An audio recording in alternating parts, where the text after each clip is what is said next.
अब भी यही है कि आखिर मौलाना साद है कहां, जमीन निकल गई या आसमान उसे खा गया। जल्दी शायद वो पुलिस के शिकंजे में जरूर होगा। चलिए बढ़ते हैं आगे और बात करते हैं महाराष्ट्र की राजनीति की। महाराष्ट्र में महागठबंधन की अहम बैठक इस वक्त खत्म हो गई है। एकनाथ शिंदे महागठबंधन के नेता, उनका बयान सामने आया है कि किसी तरह का कोई मतभेद महागठबंधन में इस वक्त नहीं है। उद्धव के नेतृत्व में कोरोना से लड़ाई जारी है। कोरोना संकट को लेकर इस बैठक में चर्चा की गई। तीनों पार्टी यानी एनसीपी, कांग्रेस और शिवसेना के नेता इस बैठक में मौजूद रहे।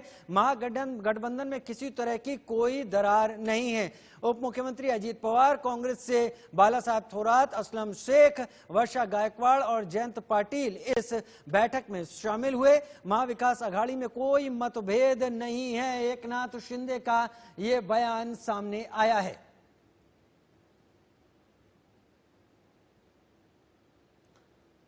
एक बार फिर आपने दर्शकों को बता दें, महाराष्ट्र की राजनीति, कोरोना संकट से तो महाराष्ट्र पहले से ही जूझ रहा था। महाराष्ट्र में बेतहाशा कोरोना से जुड़े हुए मामले सामने आए हैं। मुंबई एपी सेंटर की तरह बन गया है। लेकिन आज राजनीतिक सियासत को लेकर, सियासी संकट को लेकर बैठक हुई। हालांकि इसमें कोरोना पर भी चर्चा हुई, कोरोना से निपटने की बात हुई। लेकिन अभिषेक शर्मा इस वक्त मुंबई से लाइव हमारे साथ जुड़ गए हैं। अभिषेक, सियासी संकट अपनी जगह है, कोरोना संकट अपनी जगह है, लेकिन ऐसा लगा कि महाराष्ट्र में सियासी संकट कहीं ज्यादा अहम हो गया हाल फिलहाल में।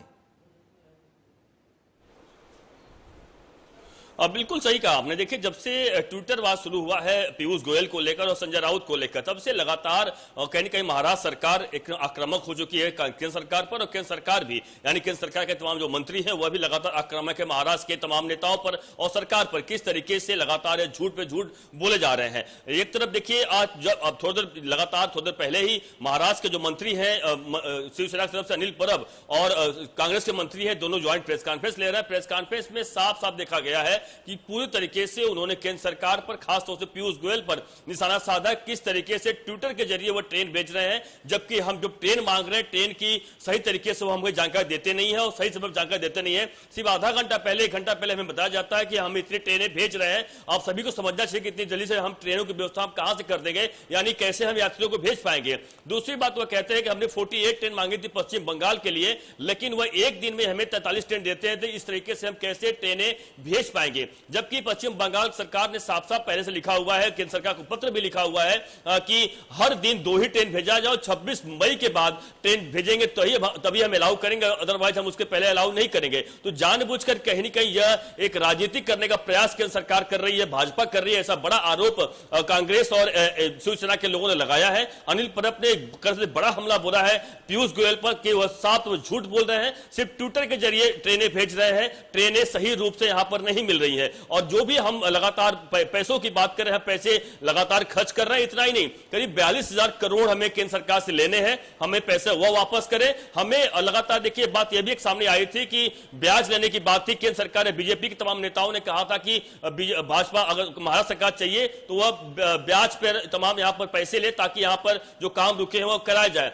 इस पर बड़ा हमला करते हुए अनिल परब ने कहा है कि कर्ज कैसे लेने हैं उसके बारे में हमें न सिखाया जाए, हमारे पास इसके लिए एक्सपर्ट्स हैं, हम जरूरत होगी तो कर्ज लेंगे। तो जाहिर सी बात, देखिए तू मैं की जो बात थी वह अब आर पार लड़ाई के मूड में आ चुकी है और पूरी तरीके से महाराष्ट्र सरकार कहें, उसमें शिवसेना जो कि सबसे बड़ी कह सकते हैं कि एक बीजेपी की धुरविरोधी पार्टी बन चुकी है और बीजेपी के टारगेट पर शिवसेना हमेशा से रही है। और वही वजह है कि आज शिवसेना की तरफ से खुलकर वार किया जा रहा है बीजेपी पर, उनके नेताओं पर, देवेंद्र फडणवीस हो या फिर पीयूष गोयल हो, उन सभी पर लगातार प्रहार किया जा रहा है। लेकिन एक बात साफ है यहां पर अभिषेक कि जब तथ्यों पर राजनीतिक बयानबाजी होने लगती है तो तथ्य कहीं गायब हो जाते हैं, बयानबाजी कहीं ज्यादा मुखर हो जाती है। बहुत शुक्रिया हमारे साथ